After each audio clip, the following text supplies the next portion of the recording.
She's not really in love with you, Daniel. The fork stopped halfway to my brother's mouth. Across the engagement dinner table, his fiancée smiled like I had just told a joke. A few people laughed nervously. My brother didn't. "Come on," he said quietly. "Not tonight," but she leaned back in her chair and studied me like I was something mildly embarrassing. "Let me guess," she said. "The protective sister thinks I'm a gold digger." Her tone was light, almost playful, but something in her eyes told me she wanted this moment.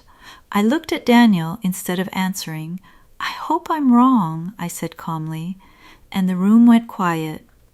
Because what no one at that table knew was that I had been watching their relationship since the very first week, and some things had never made sense. If you've ever had a feeling like that about someone, stay with me, because what happened later changed how our entire family saw her, and honestly, I wish I had been wrong.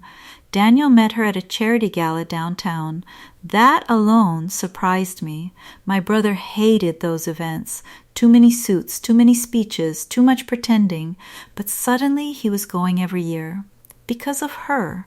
Her name was Vanessa. She was confident, perfectly dressed, the kind of woman who could hold a room's attention without raising her voice. My parents adored her immediately. "She's good for him," my mother kept saying. And at first I agreed. Daniel had always been quiet, careful with people, but Vanessa seemed to pull him out of that shell, at least in public. But the first thing that made me pause happened 3 months later. It was subtle, almost nothing. Daniel canceled a trip we'd planned for years, a hiking weekend in Colorado, something we never skipped. When I asked why, he shrugged. Vanessa booked us a weekend at the Ritz instead. He said it like it was a better idea. But Daniel hated luxury hotels. He liked mountains, campfires, silence. Still, I didn't push, because sometimes people change when they fall in love. But then came the first real moment, and I still remember exactly where I was standing. It was Daniel's birthday dinner, a small restaurant, just family.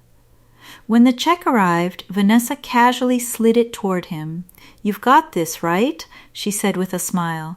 He nodded immediately, like it was obvious, but the bill was over $1,000, and Vanessa had ordered half of it. Expensive wine, extra courses, desserts no one asked for. I noticed something then, not the money. Daniel had plenty. It was the way she watched him, like she was measuring something. That was the first escalation, and I told myself it was nothing. But it wasn't the last time. 6 months later, Daniel bought a new condo, a beautiful place downtown, huge windows, corner unit, the kind of place you see in real estate magazines. But the strange part wasn't the purchase. It was how quickly Vanessa moved in. Her clothes, her furniture, even her dog.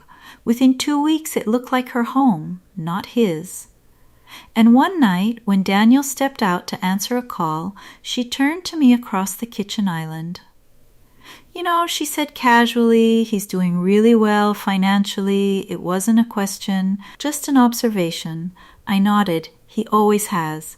She smiled, but something about that smile felt calculated, like she had just confirmed a number in her head. That was escalation number 2, and I wish I had listened to my instincts more carefully then. Let me ask you something. If you saw someone you loved slowly changing around another person, would you speak up, or would you stay quiet to keep the peace? Because I chose quiet, for a while. But the third moment made silence impossible. It happened 4 weeks before the wedding. Daniel called me late at night. His voice sounded tired. "I'm thinking about signing something Vanessa suggested." "What kind of something?" "A joint investment account. Property stuff." That didn't surprise me. But then he added something strange. She said it should be in her name first. For tax reasons, that sentence sat in the air, heavy.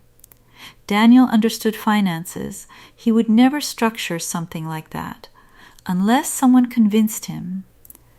And suddenly the pattern I had been noticing started to connect. Hotel weekends, expensive dinners, moving into the condo, talking about his income, and now this. That was the moment I began quietly looking into Vanessa's past. Not digging, just asking questions. The answers didn't come immediately, but when they did, everything shifted. That was the mini climax. A friend of mine worked in real estate law. During a casual conversation, he mentioned Vanessa's name, not because I asked, because he recognized it. Apparently, she had been engaged before, twice, both times to men significantly wealthier than her.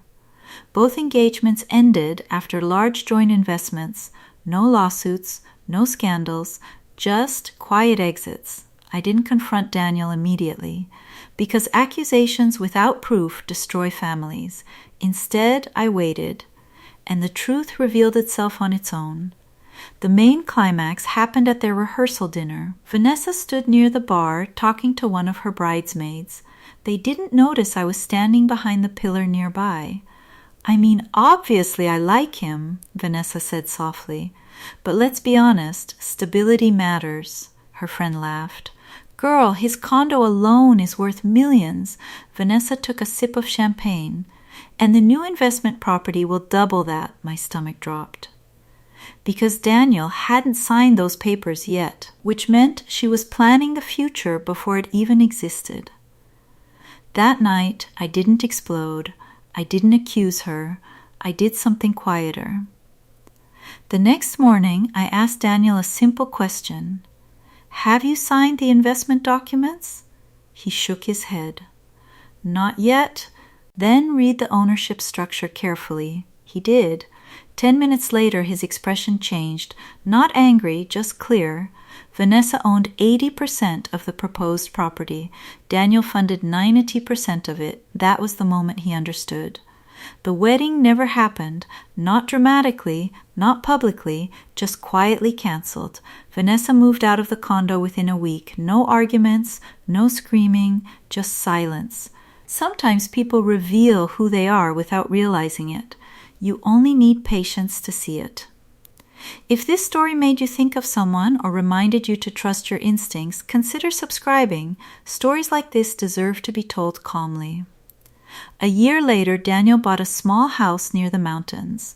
Nothing flashy, just trees, quiet mornings, and a life that finally felt like his again. As for me, I learned something important. The truth rarely shouts. It usually whispers, and if you listen carefully enough, you hear it long before everyone else does. If you've ever experienced something similar in your own life, I genuinely like to hear about it in the comments.